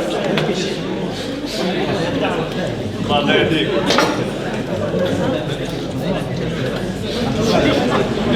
Je vais poser ma question en français. Quel est votre vue pour tout ce qui se passe sur les déchets de l'usine phosphate à Guebes et votre programme écologique pour l'avenir de la Tunisie? Et vous, quel est votre programme C'est pour la pollution, oui, la pollution. Quel est votre avis? Et qu'est-ce que vous allez faire pour ça? Et est-ce que vous allez faire une pétition? Est-ce que vous allez descendre? Moi j'aimerais bien faire des pétitions. Faites-le. Qu'est-ce que vous attendez? Pourquoi voulez que moi je règle ce problème? Vous êtes en contact direct et non, nous on est ici, on n'a pas le pouvoir. Si ce problème vous intéresse, vous avez qu'à le régler. Je ne pense pas que c'est aussi facile, cher docteur, parce qu'il y a maintenant des mois, oui, je sais, mais il y a des mois que les gens de Guebes sont en train de se mobiliser contre la pollution, si ce n'est que des années. Voilà. Donc il y a des choses qui se font, mais évidemment il faut aussi une décision politique sur la pollution. Je ne veux pas vexer cette dame qui m'a vexé en m'appelant Youssef, en sachant pas mon prénom. Mais je suis aussi extrêmement sévère avec ce genre de compte. Si les gens de Guebes étaient là devant moi en me disant mais qu'est-ce que vous avez fait, qu'est-ce que vous allez faire, ils ont le droit de me poser ce genre de questions et je dois leur répondre. Je suis désolé, mais quelqu'un qui n'a pas les doigts dans le cambouis, qui s'attend à ce que moi j'ai la solution des problèmes, je dis je suis désolé. Mais je vais quand même vous répondre en faisant l'écologie en général. Comment? La pollution et l'écologie en général de la Tunisie. Oui, la Tunisie actuellement est une décharge à ciel ouvert. Il n'y a pas un endroit où je vais qui ne soit pas sale et ça me rend malade. L'état d'élabrement de l'hygiène en Tunisie me rend malade. Et vous savez pourquoi ça a été fait, ça? L'un des pires complots qui a été fait contre la Troïka, c'était cette histoire de saloperie de laisser les immondices. Il y a eu quelqu'un, un espèce de salopard avec un S au grand majuscule, qui a dit un jour, allez, pour casser la Troïka, on va faire en sorte que le pays soit lâché sur la saleté, etc., etc. Du jour au lendemain, on a vu la Tunisie se couvrir de détritus. Et la pire expérience que j'ai faite pendant ces 3 années de gouvernement, c'est quand il y a eu pendant 3 années, pendant 3 jours, pendant même plus une semaine, une grève des éboueurs. Tunis croulait sous la saleté. Je suis sorti une soir à minuit, comme le font dans les contes Haroun al-Rachid qui va exporter les peuples. On aime ces histoires. Donc je suis sorti, je suis rentré malade. Je suis rentré malade parce que j'ai vu des amoncellements de trucs incroyables. Alors j'ai appelé les éboueurs à Carthage. Je leur dis mais pourquoi vous faites ça au pays? Pourquoi est-ce que vous faites ça? Qu'est-ce qu'on vous a fait? Ah oui, etc., etc. Donc on a eu énormément de mal à régler ce problème des éboueurs. Et après ils ont utilisé ça contre moi. Vous vous rappelez de ces affiches qu'ils ont fait Al-Wasakh al-Mu'aqqat, Al-Irhab al-Mu'aqqat, etc. C'est-à-dire en mettant le Wasakh en lien avec le Mu'aqqat, c'est-à-dire le président Mu'aqqat. Bon. Ok, donc c'était une volonté, ça c'était l'une des pires saloperies que la contre-révolution nous a fait. Et je vous garantis le nombre de réunions qu'on a fait avec les chefs de municipalité, avec les gouvernements, et rien ne marchait. On voyait très bien qu'il y avait des ordres dans l'état profond pour que l'état reste aussi sale que possible. Habibi. Que le pays reste aussi sale que possible. Alors après la fin de ce cauchemar, je me suis dit, bon, ils vont nettoyer le pays. Ils vont nettoyer le pays. Mais regardez dans quel état il est. Maintenant, c'est devenu une culture de jeter l'œil.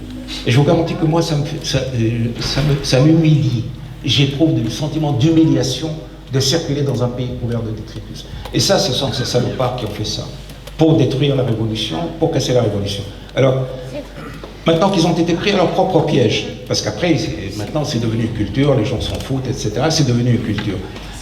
Je pense que la première chose que le gouvernement devrait faire, le gouvernement de 5 ans, Inch'Allah, c'est de nettoyer le pays. Et à ce moment-là, il faudra que vous descendiez tous mettre des gants pour nettoyer votre pays. Ça sera un acte civique. Le jour où on nettoiera le pays et on interdira, comme le fait un pays africain, vous savez le mépris que nous avons pour les pays africains, aller dans une ville qui s'appelle Kigali. Elle est plus propre que Bruxelles, plus propre que Genève. Il n'y a pas un plastique parce que là, il y a une volonté politique. Et le jour où nous prendrons exemple sur Kigali, je vous garantis que nous serons de nouveau fiers de notre pays.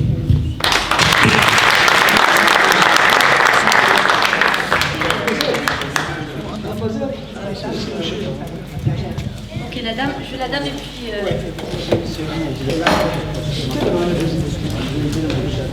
Salam alaikum, docteur Montef Marzouki, que je ne me trompe pas.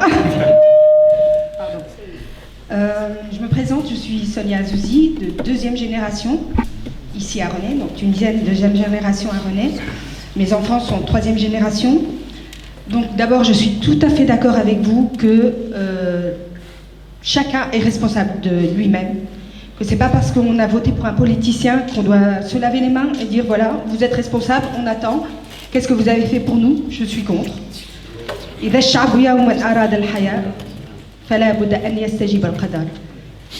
Deuxièmement, I have a dream. Je voudrais retourner dans mon pays et je voudrais qu'un jour mes enfants me disent maman, on ne retournerait pas vivre en Tunisie? C'est mon rêve. Est-ce que ce rêve est réalisable? Vous allez me répondre. Vous allez me répondre. Et vous, qu'en pensez-vous? J'espère qu'un jour ce rêve sera réalisable et que notre pays nous accueillera les bras ouverts et que nous serons heureux dans notre pays. Écoutez, encore une fois, inscrivez-vous dans l'histoire. Nom du pipe, inscrivez-vous dans l'histoire. En 1846, on vendait les Tunisiens sur le bord de la route. L'esclavage n'a été interdit qu'en 1846. Bon, je suis toujours fier de dire qu'il a été avant les Américains, mais c'est vrai. En 1846, donc il n'y a pas un siècle et demi, on vendait des gens. En 1950, on pouvait répudier une femme comme ça. D'accord? En 1970, vous étiez torturé parce que vous osiez être contre le président. D'accord? En 2000, vous étiez obligé d'aller participer à une mascarade électorale qui voyait le président. Regardez aujourd'hui, on ne vend pas les gens sur la route. Les femmes sont légales des hommes. En tout cas, au moins sur le papier, mais en tout cas, il y a une égalité et on essaie. Aujourd'hui, vous marchez dans la rue, vous avez plus peur du policier. Aujourd'hui, on ne torture plus, c'est plus une politique d'État. Écoutez, on aurait dit ça à un Tunisien il y a 2 siècles. Il aurait dit, mais attendez, laissez payer des miracles, ça. Laissez payer des miracles. Et aujourd'hui, nous avons encore beaucoup de chemin pour que les Tunisiens sortent de la pauvreté, etc. Mais ce n'est pas plus difficile que ce qu'on a réalisé. C'est même plus facile. Il suffit tout simplement qu'on s'y remette un peu, qu'on se remette un peu de ce choc. Parce que c'est un peu comme quelqu'un qui court, et puis ensuite qui trébuche, qui tombe. Ben, je suis désolé, quand vous trébuchez, qu'est-ce que vous faites? Vous vous relevez, et vous continuez à marcher. Même si vous avez un peu mal au genou, là, vous êtes écorché, ah, c'est pas bien, vous avez un peu mal, continuez à marcher. Et bien c'est exactement ce qui s'est passé pour la Tunisie en 2014. On est tombé, on a mal au genou, on est écorché, on est fatigué, on se dit, oh, j'aurais pas dû glisser sur ce machin-là. Allez, je vais rester poli. Mais en tout cas, on a glissé et il faut se relever, il faut continuer. Et ce que vous dites, on va le réaliser. Le problème, c'est que j'espère que je serai vivant pour le réaliser, de voir ça. C'est ça ce que j'espère.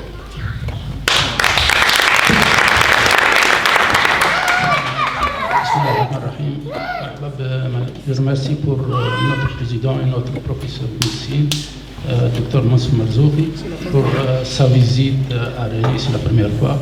Mais moi, je pense que vous avez parlé de la révolution et que la crise économique, c'est le facteur qui a poussé les gens maintenant. Je pense que c'est la dignité et la liberté des gens primordiaux qui ont poussé les gens, parce que les dictateurs parlent toujours de l'économie, qu'est-ce qu'ils mangeaient, ils donnent aux gens à manger, après ils disent fermez la gueule, c'est moi que je décide, c'est tout. Mais surtout, la crise économique, c'est un facteur favorisant, mais ce n'est pas le seul. Autrement, autre question, vous avez parlé de l'état profond. Et est-ce que c'est possible? Parce qu'il faut discuter avec ces gens, c'est eux qui gouvernent, c'est 50 ans qu'ils gouvernent, ils ne vont pas lâcher facilement. Et vous avez pris le pouvoir 1 an et demi, c'est difficile de gouverner avec des gens comme ça, mais il faut être flexible, de discuter avec eux pour trouver une solution. C'est un cancer, il faut vivre avec un cancer, il ne faut pas être radicaliste. Et vous avez dit, grâce aux sages des Tunisiens et Tunisiennes, que nous sommes là, parce qu'on regarde les voisins en Libye ou quoi, lorsqu'on était franche et comme ça, on dit on va éliminer ces gens comme ça, mais c'est tout doucement, progressivement qu'il faut arriver. Et je pense que c'est le moment, tout doucement, avec des étapes, il faut des générations, il faut des décennies pour arriver à la démocratie. Nous ne sommes pas comme en Europe. Vous voyez comment en France, la Révolution française, 70 ans qu'elle a resté. Mais je pense que c'est ça, même 7 ans, c'est pas, il ne faut pas voir sur 7 ans, l'axe de temps, c'est pas assez pour juger une telle révolution et tout. C'est surtout, il faut discuter avec ces gens, il ne faut pas ignorer et c'est le pouvoir. C'est le pouvoir, c'est pas la population qui va, c'est le pouvoir dans nos tiers-mondes, c'est le pouvoir qui peut changer. C'est pas nous qu'on va changer. Nous, on va changer dans les élections, les votes. Donc, vous, les politiciens, c'est vous qui prenez la décision. C'est le Parlement, vous êtes le représentant des Tunisiens et tout, mais vous prenez des décisions. Voilà. Et merci en tout cas. On va prendre une dernière question. Donc, le docteur. 2 questions, parce que le docteur a rendez-vous à 5 heures. Hein. Ok, là, il y a le monsieur qui est là-bas. Les questions, c'est bon, c'est pour le Attends, je ne peux pas vous le dire.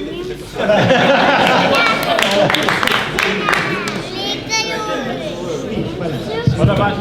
بلاد دي كيستيون خاطر ما عادش فكره عنده سيرج عنده 5 احنا لازم نسمعوا مالناش الوقت معاك شويه فما ناس جايين من بعيد باش نحاول دكتور مرحبا بك مرحبا بك دكتور فهمتني ذكرت في بعض اللقاءات اللي المعركه من اجل الديمقراطيه معناتها 2019 هي معركه صعيبه باش تقول لي انتم ماذا اعددتم نقول لك احنا عددنا سجلنا ونتكلم والشعب هذا راه قاعد يحضر في روحه ولذا فما جانب يخص السياسيين وهنا نحط عليك رئيس حزب فهمتني ودعوه بالله للتوانسه اللي ما سجلوش اليوم راه اخر نهار الناس اللي تحب تغير بالحق لازم تسجل وتختار اللي تحب عليه فهمت موقع ليزي اليوم اخر نهار على كل فهمت ذكرت انه الثوره الجزائريه وفي السودان وفي برشا دول اعتبروا من التجربه التونسيه هل انه الاحزاب التونسيه بما فيهم معناتها الحزب اللي تنتمي له اعتبرت من الثوره التونسيه ومن التجربه اللي قمتوا بها تجربه انت قيمتها جروسو مودو تجربه ايجابيه تجربه الترويكا وتعرفوا مع شكون تحالفتوا ومن بعد الطرف هذاك مع شكون تحالف وعلاش صار اللي صار.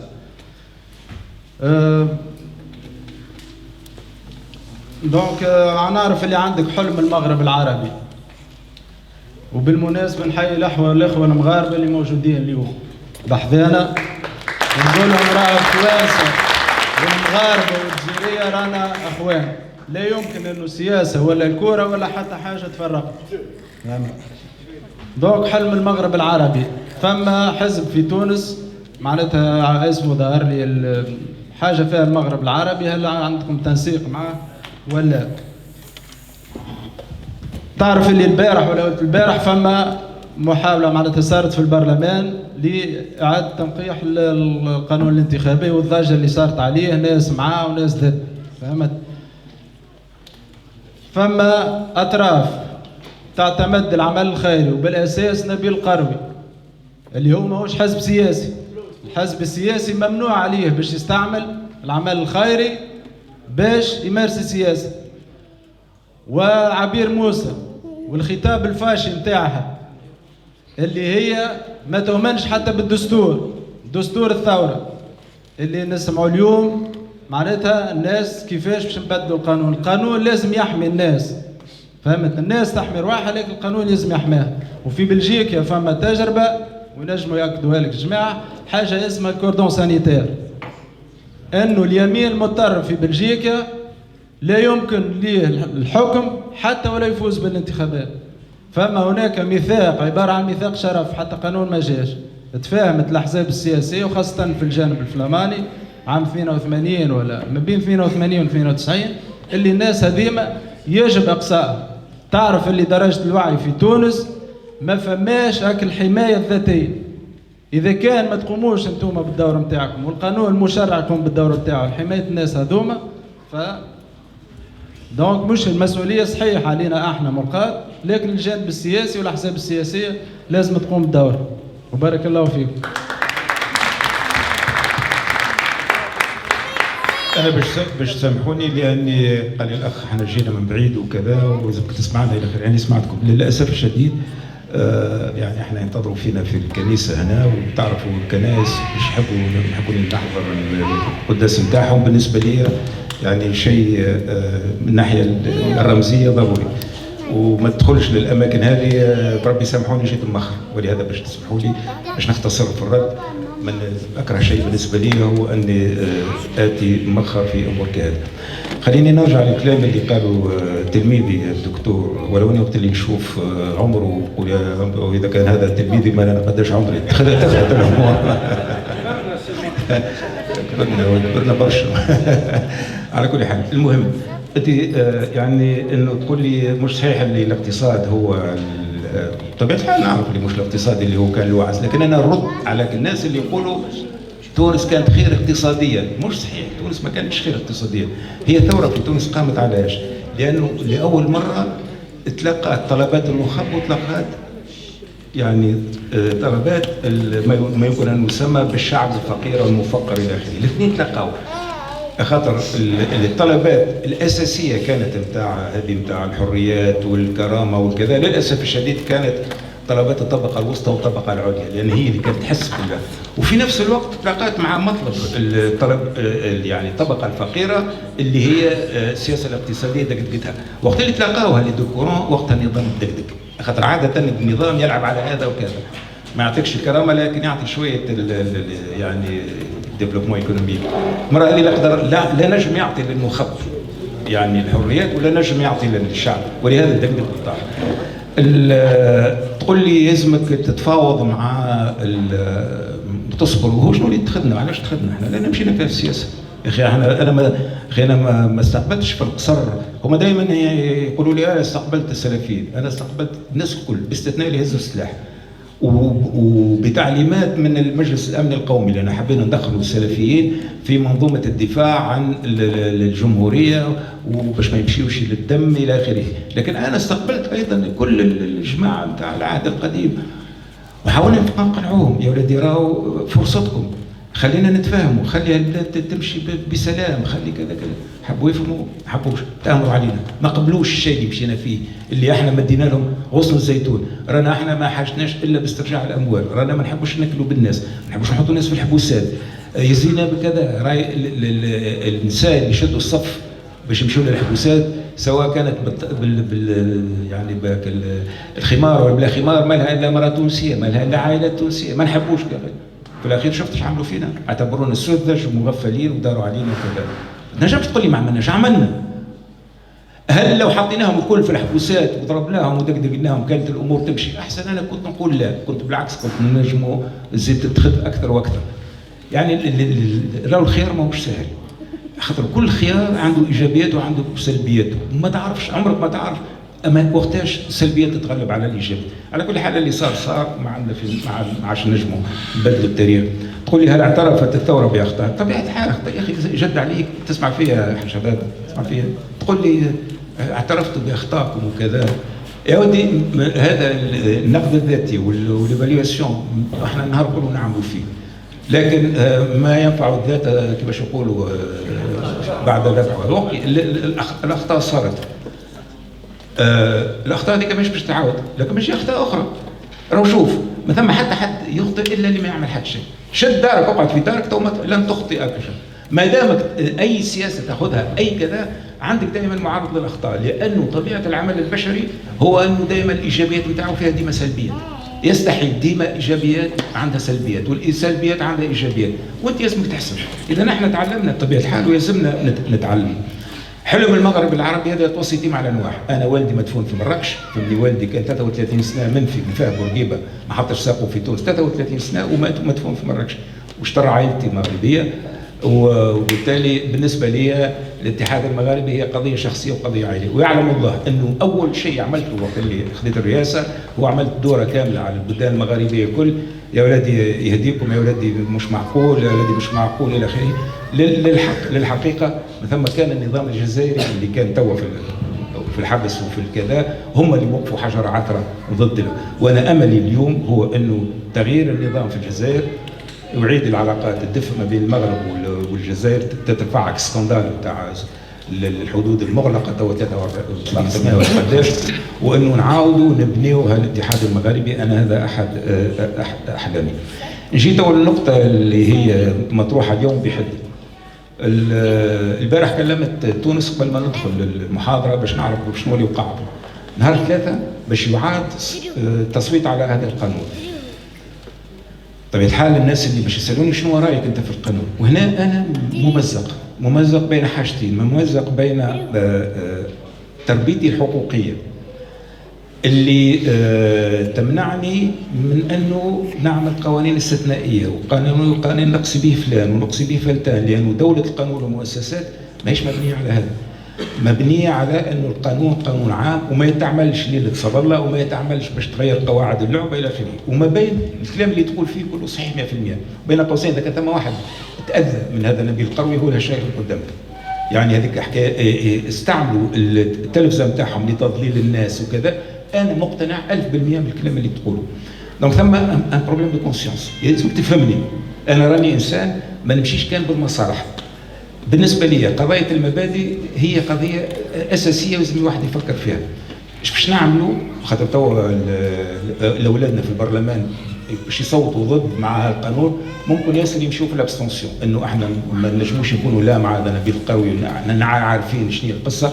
وفي نفس الوقت ثم قضيه مبدئيه اللي هي قضيه انك ما تجيش تغير قواعد اللعبه. يمكن هذا نمشيو فيه. تقول لي ماهوش حل وكذا. يا حبيبي راي الحياه ماهيش دائما وابدا ابيض واسود، راي انت دائما وابدا في ممزق بين تناقضات وبين قوى، ولازم ديما تختار الحلول الاقل سوء. على كل حال ان شاء الله الحل الاقل سوء انكم جيتوا وعديتوا ولا بريميدي بحذايا بينما كان بامكانكم تعملوا به حاجه اخرى ما احسن. المهم ان شاء الله كلنا اقنعكم ونقعد على قصه.